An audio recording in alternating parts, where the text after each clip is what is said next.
Good morning. Welcome to student circle Ranchi.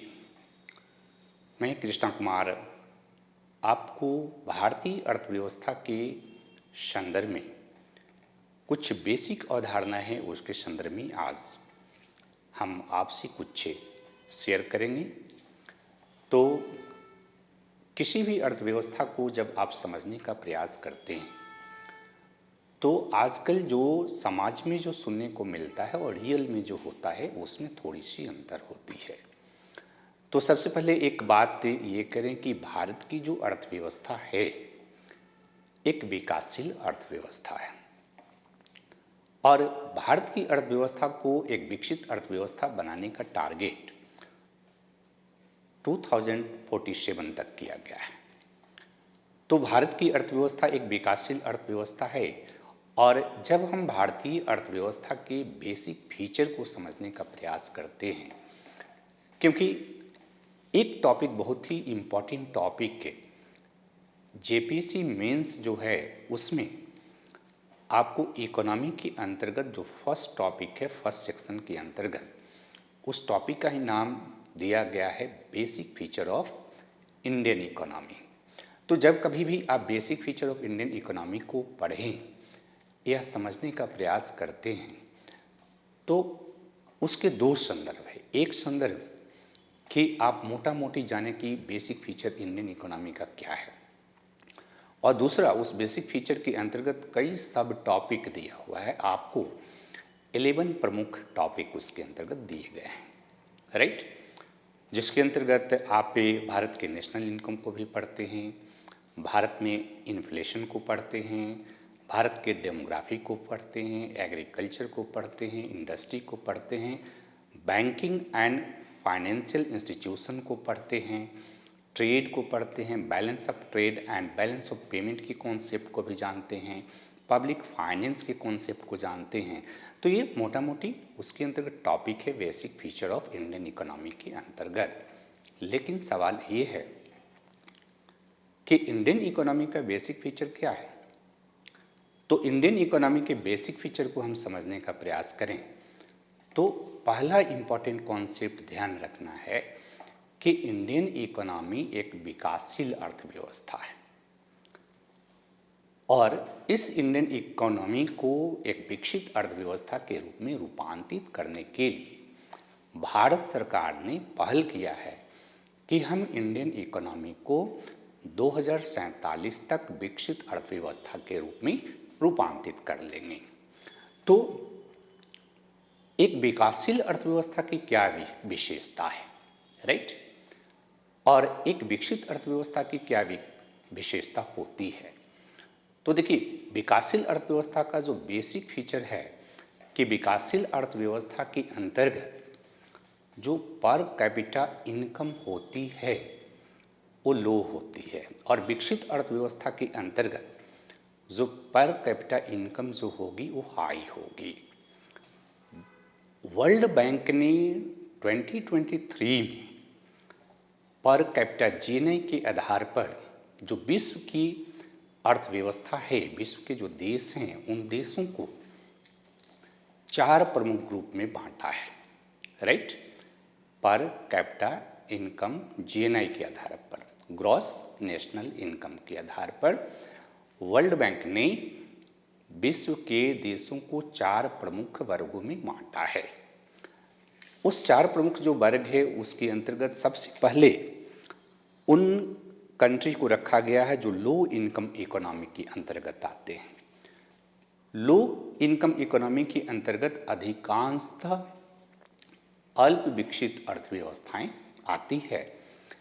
इन अल्प विकसित अर्थव्यवस्था के अंतर्गत इनका पर कैपिटा जो जीएनआई है वो $1085 से कम है, यानी जिन देशों का पर कैपिटा जीएनआई $1085 से कम है उन देशों को लो इनकम ग्रुप वाले ग्रुप के अंतर्गत रखा गया है।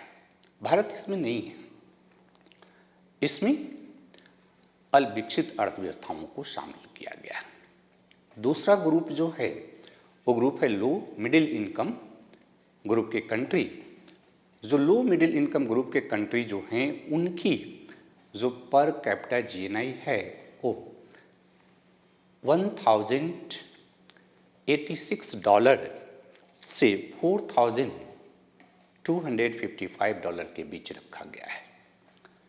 भारत इसी के अंतर्गत शामिल है, यानी Bharat low middle income group के अंतर्गत है। और 2015 के डेटा के अकॉर्डिंग भारत में पर कैपिटा जीएनआई जो है वो $2170 है। भारत इस ग्रुप के अंतर्गत है। इसके बाद एक और ग्रुप है upper middle income economy. Upper middle income economy जो है इसके अंतर्गत उन देशों को शामिल किया गया है जिसकी पर कैपिटा जीएनआई $4256 से $13,205 है। यानी वैसे देश जिनका पर कैपिटा जीएनआई $4256 से लेकर $13,205 है उनको अपर मिडिल इनकम ग्रुप के कंट्री के अंतर्गत रखा गया है। इसके अंतर्गत चाइना को शामिल किया गया, जो चाइना हमारा पड़ोसी देश से आर्थिक क्षेत्र में हम चाइना के साथ एक तरह से कंपटीशन कर रहे हैं और विकसित यानी डेवलप इकोनॉमी के अंतर्गत उन देशों को शामिल किया गया है जिसकी पर कैपिटा जीएनआई 13,206 है, उनको विकसित अर्थव्यवस्था यानी हाई इनकम ग्रुप के अंतर्गत रखा गया है, जिसके अंतर्गत अमेरिका, यूएस है और पश्चिमी यूरोप के अधिकांश देश हैं। तो एक चीज़ यहाँ पर ध्यान में रखना है कि भारत एक विकासशील अर्थव्यवस्था है, लेकिन भारत एक विकसित अर्थव्यवस्था बनना चाह रहा है। तो एक विकसित अर्थव्यवस्था के रूप में भारत को रूपांतरित होने के लिए क्या करना होगा, यानी सबसे पहला तो हमें टारगेट करना होगा कि पर कैपिटा जीएनआई जो है हमारा वो इस क्लासिफिकेशन के अकॉर्डिंग $13,206 कैसे हो, राइट। अभी हमारा बहुत कम है 2170, तो एक बहुत बड़ा गैप है। और इसलिए भारतीय अर्थव्यवस्था की जो विशेषता है यह एक विकासशील अर्थव्यवस्था की विशेषता है। ध्यान ये रहे कि चाइना भी विकासशील अर्थव्यवस्था के अंतर्गत ही शामिल है।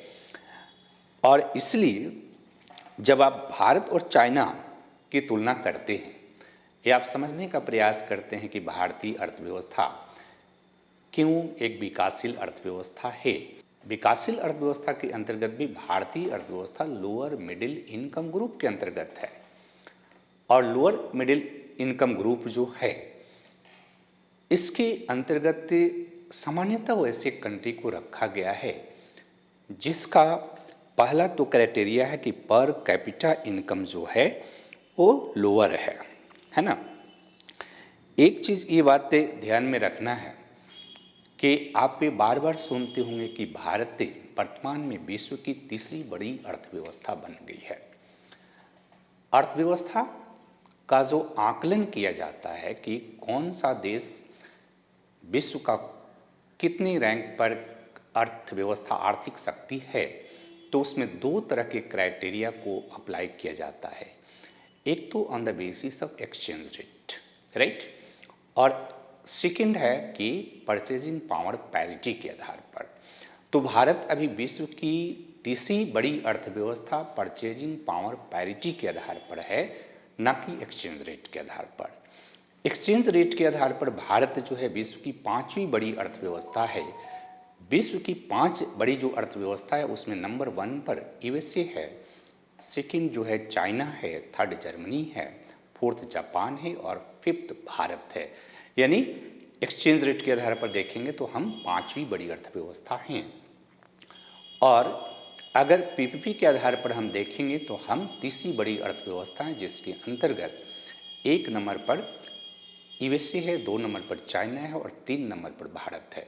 लेकिन इसके आधार पर आप ये नहीं कह सकते हैं कि भारत की इकोनॉमिक जो रैंकिंग है उसमें जो सुधार हुआ है उससे भारत एक विकसित अर्थव्यवस्था के रूप में परिवर्तित हो जाएगा। विकसित अर्थव्यवस्था के रूप में परिवर्तित होने के लिए हमें कई काम करने होंगे, जिसमें पहला इम्पोर्टेंट क्राइटेरिया है कि हमें अपने पर कैपिटा इनकम को बढ़ाना होगा।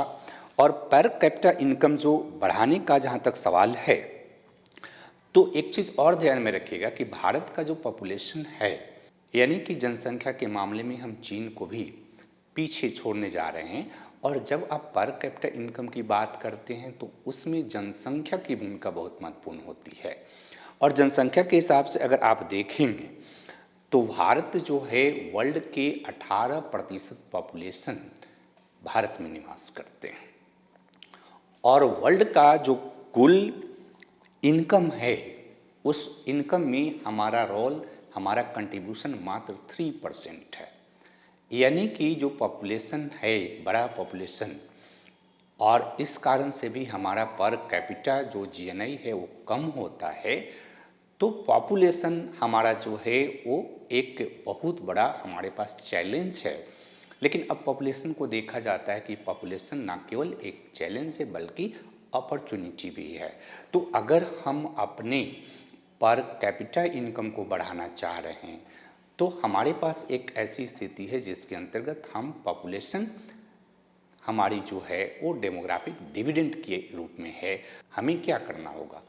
हमें यह काम करना होगा कि जो डेमोग्राफिक डिविडेंड है हमारे पॉपुलेशन में उसको स्किल प्रोडक्टिव एम्प्लॉयमेंट में हमें ट्रांसफॉर्म करना है और उसके लिए हमारे यहाँ इन्वेस्टमेंट करने की ज़रूरत होती है। तो चूँकि हमारी अर्थव्यवस्था विकासशील अर्थव्यवस्था है और हमारी अर्थव्यवस्था के अंतर्गत जो पॉपुलेशन हमारा जो है, पॉपुलेशन जो साइज है वो बहुत बड़ा है, इस कारण से पर कैपिटा जो इनकम है वो हमारा कम हो जाता है। तो पॉपुलेशन को कंट्रोल चेक करें या डेमोग्राफिक जो डिविडेंड है उस डेमोग्राफिक डिविडेंड का अधिक से अधिक लाभ लेकर के हम अपने आर्थिक समृद्धि, आर्थिक विकास को और बढ़ाएं। दूसरा इम्पोर्टेंट प्रॉब्लम भारतीय अर्थव्यवस्था में क्या है कि हालांकि हम लोगों ने परसेंटेज के रूप में गरीबी के रेखा के नीचे रहने वाले लोगों की संख्या को कम किया है, लेकिन आज भी भारत में एक्सट्रीम पॉवर्टी जो है भारत की पॉपुलेशन में बहुत ज़्यादा है। आंकड़े बता रहे हैं कि भारत की पॉपुलेशन में 10.6% लोग एक्सट्रीम पॉवर्टी से गुजर रहे हैं, जबकि चाइना की पॉपुलेशन में यह 0.4% है। अब देखिए कि चाइना जो कि हमसे आर्थिक रूप से आगे है, क्योंकि China upper middle income group के अंतर्गत है। चाइना भी विकासशील अर्थव्यवस्था ही है, अभी तक वो विकसित अर्थव्यवस्था नहीं बन पाया है। तो एक्सट्रीम जो पॉवर्टी है इसको हमें काफ़ी कम करना होगा, क्योंकि जब तक हम इसको कम नहीं करेंगे तब तक हम एक विकसित अर्थव्यवस्था के रूप में रूपांतरित नहीं हो सकते हैं। तीसरा इम्पॉर्टेंट जो मेजर है जिसमें हमें इन्हांस करना है, हमारी अर्थव्यवस्था में जो फीमेल का वर्क पार्टिसिपेशन है, लो फीमेल वर्क पार्टिसिपेशन, ये बहुत बड़ी समस्या है। क्योंकि आप विकसित अर्थव्यवस्थाओं को देखेंगे तो विकसित अर्थव्यवस्था में फीमेल का वर्क में पार्टिसिपेशन काफ़ी अधिक रहता है, जबकि भारतीय अर्थव्यवस्था में 2020 का जो डेटा है उसके अनुसार मात्र 19% फीमेल वर्क पार्टिसिपेशन है। जबकि अगर आप चाइना से तुलना करें तो चाइना में 62% फीमेल वर्क पार्टिसिपेशन है। तो यहाँ भी जब तक आपका फीमेल का वर्क पार्टिसिपेशन नहीं बढ़ता है तब तक आप एक विकसित अर्थव्यवस्था की कल्पना तो कर रहे हैं, उस कल्पना को यथार्थ रूप में परिवर्तित नहीं कर सकते हैं। चौथा इम्पोर्टेंट चीज़ आपको ध्यान में रखना है कि अभी भी हमारी अर्थव्यवस्था जो है, इस अर्थव्यवस्था के अंतर्गत एम्प्लॉयमेंट जो जनरेशन होता है या लोग रोजगार प्राप्त कर रहे हैं, लगभग 50% पॉपुलेशन जो है वो कृषि क्षेत्र में लगा हुआ है और कृषि क्षेत्र में प्रचंड बेरोजगारी बहुत ज़्यादा है, तो पॉपुलेशन का एक बहुत बड़ा भाग जो है हमारा कृषि क्षेत्र में रोजगार प्राप्त कर रहा और भी फुल रोजगार नहीं प्राप्त कर रहा। ये हमारे अर्थव्यवस्था के अविकसित यानी हमारी अर्थव्यवस्था जो कि एक विकासशील अर्थव्यवस्था के रूप में है उसके चरित्र को दिखा रहा। क्योंकि अगर आप कंपैरिजन करेंगे तो चाइना में लोग जो है मात्र 3% लोग जो है एग्रीकल्चर सेक्टर में लगे हुए हैं। इसके अलावा अगर आप देखें तो किसी भी अर्थव्यवस्था के विकास के लिए आवश्यक है कि उस अर्थव्यवस्था में इन्वेस्टमेंट का दर अधिक हो, और इन्वेस्टमेंट का दर अधिक होगा तभी या तो आप बचत करेंगे, बचत सेविंग आपकी ज़्यादा हो, और साथ ही साथ अगर एफडीआई आपके यहाँ आता हो। इस दूसरी इन दोनों ही मोर्चे पर आप देखेंगे तो हम लोग चाइना से बहुत पीछे हैं। हमारा सेविंग जो रेट है जीडीपी का वो 32% है और इन्वेस्टमेंट भी लगभग इतना ही परसेंट है। जबकि चाइना को देखेंगे तो उसमें जो है इन्वेस्टमेंट का रेट जो है काफ़ी हाई है। एक और चीज़ भारतीय अर्थव्यवस्था में प्रॉब्लम है कि जब आप इकोनॉमिक्स पढ़ेंगे तो इकोनॉमी के एजेंट 3 प्रमुख एजेंट होते हैं। एक तो हाउस होल्ड, दूसरा कॉरपोरेट एंड तीसरा गवर्नमेंट। भारतीय अर्थव्यवस्था में जो सेविंग है, इन्वेस्टमेंट है, इसके लिए जो बचत आ रही है, हमारा ग्रॉस नेशनल सेविंग जो आ रही है, इसमें हाउस होल्ड का अभी भी रोल बहुत इम्पॉर्टेंट है। लगभग 60% जो है रोल जो है हाउस होल्ड का है। जबकि चाइना में देखेंगे तो मात्र 37% जो है हाउस होल्ड का रोल जो है एक तरह से सेविंग और इन्वेस्टमेंट में। इसके अलावा जो एक और एस्पेक्ट है हमारा जो कमज़ोर कड़ी है वो है लो लेवल ऑफ एजुकेशन, यानी हमारे समाज में क्वालिटी एजुकेशन की कमी है, बहुत ही क्वालिटी एजुकेशन की कमी है। और क्वालिटी एजुकेशन की जब कमी किसी भी देश में होती है, जैसे हमने कहा कि हम अभी किस स्टेज पर हैं, हम डेमोग्राफिक डिविडेंड के स्टेज पर हैं, और चाइना का पॉपुलेशन और भारत का पॉपुलेशन लगभग बराबर है। लेकिन आप देखिए कि चाइना में जो एजुकेशन का सिस्टम है उसकी क्वालिटी काफ़ी बेहतर है, और इसलिए चाइना में अगर पॉपुलेशन, वर्ल्ड का पॉपुलेशन लगभग 18% पॉपुलेशन चाइना में भी निवास करता है और 18% पॉपुलेशन भारत में भी निवास करता है। लेकिन चाइना का वर्ल्ड इकोनॉमी में कंट्रीब्यूशन 18% है, जबकि भारत का वर्ल्ड इकोनॉमी में कंट्रीब्यूशन मात्र 3% है। राइट, केवल 3%। आप बताइए कि 18% पॉपुलेशन आपके हैं और 3% आप वर्ल्ड इकोनॉमी में कंट्रीब्यूट कर रहे हैं, और इस आधार के पर अगर आप सोचेंगे तो आप एक विकसित अर्थव्यवस्था बनने का कल्पना कर रहे हैं। उसको यथार्थ में ले जाने के लिए हमें क्या करना होगा? हमें अपने एजुकेशन सेक्टर में इन्हांसमेंट करना होगा, और एजुकेशन सेक्टर में भी क्वालिटी एजुकेशन करना होगा। राइट, क्वालिटी एजुकेशन की ज़रूरत है भारत में। जबकि आप देखें कि क्वालिटी एजुकेशन में हम क्या इन्वेस्टमेंट कर रहे हैं, क्योंकि जब तक हम क्वालिटी एजुकेशन अपने जनसंख्या को नहीं देंगे तब तक क्या होगा कि हमारा जो डेमोग्राफिक डिविडेंड है वो डेमोग्राफिक डिविडेंड जो है वर्किंग पॉपुलेशन के रूप में नहीं बदलेगा, प्रोडक्टिव एम्प्लॉयमेंट जनरेट नहीं हो पाएगा, और जब प्रोडक्टिव एम्प्लॉयमेंट जनरेट नहीं हो पाएगा तो हमारी प्रोडक्टिविटी कम रहेगी, और हमारी प्रोडक्टिविटी कम रहेगी तो हम अपने नेशनल इनकम या पर कैपिटा इनकम को बढ़ा नहीं सकते हैं। इसके अलावा जो हमारे यहाँ प्रॉब्लम है वो प्रॉब्लम है कि पुअर हेल्थ कंडीशन और हेल्थ फैसिलिटी अगर आप पे तुलना करेंगे तो उसमें भी हम पीछे हैं। इसके अलावा आप देखेंगे कि चाइल्ड माल न्यूट्रिशन जो भारत में है ये लगभग 38.7% है चाइल्ड माल न्यूट्रिशन, जबकि चाइना में 9.4% है। विकसित देशों में जाएंगे तो और भी कम है। इसलिए हमें अपने एजुकेशन के इंफ्रास्ट्रक्चर को डेवलप करना है, अपने हेल्थ के इंफ्रास्ट्रक्चर को डेवलप करना है। और इसके अलावा आप देखें तो हमें अपने इलेक्ट्रिसिटी के क्षेत्र में या क्लीन कुकिंग फ्यूल जो है या इंटरनेट के जो पॉसिबिलिटी है, फैसिलिटी है लोगों के पास, इसमें भी हम पीछे हैं।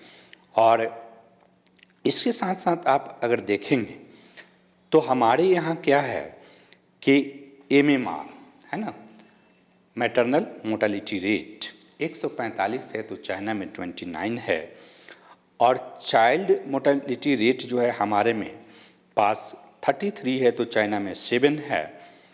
तो इस तरह से आप देखेंगे इन डेटा के आधार पर हम अगर कंपैरिजन कर रहे हैं तो कंपैरिजन से जो बातें सामने आ रही है वो बातें सामने ये आ रही है कि भारत एक विकासशील अर्थव्यवस्था तो है, लेकिन विकासशील अर्थव्यवस्था के अंतर्गत भी हम लोअर मिडिल इनकम कैटेगरी के अंतर्गत आते हैं, जबकि अपर मिडिल इनकम कैटेगरी के अंतर्गत जो देश आते हैं वो हमसे ज़्यादा विकसित हैं। चाइना है, ब्राज़ील है, तो ये हमसे ज़्यादा विकसित हैं और विकसित अर्थव्यवस्था तो हमसे बहुत आगे हैं। इसलिए हमें इन प्रमुख इंडिकेटर में सुधार करना होगा, और अगर हम सुधार कर लिए तो निस्संदेह हम विकसित अर्थव्यवस्था के रूप में अपनी अर्थव्यवस्था को रूपांतरित कर लेंगे। तो बेसिक फीचर जो भारतीय अर्थव्यवस्था का है, यह एक विकासशील अर्थव्यवस्था का फीचर है। धन्यवाद।